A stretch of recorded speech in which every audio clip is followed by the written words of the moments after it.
اگر اللہ کسی کو اپنا بیٹا بنانا چاہتا تو اپنی مخلوق میں سے جس کو چاہتا منتخب کر لیتا۔ وہ پاک ہے، وہی ہے اللہ جو اکیلا ہے، بڑا زبردست ہے۔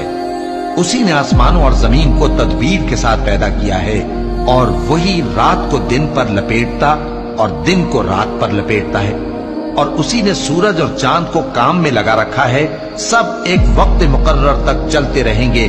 دیکھو وہی غالب ہے، بخشنے والا ہے۔ اسی نے تم کو ایک جان سے پیدا کیا، پھر اس سے اس کا جوڑا بنایا، اور اسی نے تمہارے لیے چوپایوں میں سے 8 جوڑے بنائے۔ وہی تم کو تمہاری ماؤں کے پیٹ میں پہلے ایک طرح پھر دوسری طرح 3 اندھیروں میں بناتا ہے۔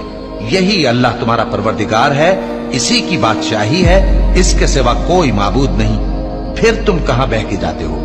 اگر ناشکری کرو گے تو اللہ تم سے بے نیاز ہے، اور وہ اپنے بندوں سے ناشکری پسند نہیں کرتا، اور اگر شکر کرو گے تو وہ اس کو تمہارے لیے پسند کرتا ہے، اور کوئی بوجھ اٹھانے والا دوسرے کا بوجھ نہیں اٹھائے گا۔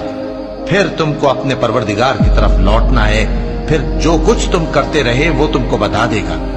وہ تو دلوں کی پوشیدہ باتوں تک سے آگاہ ہے۔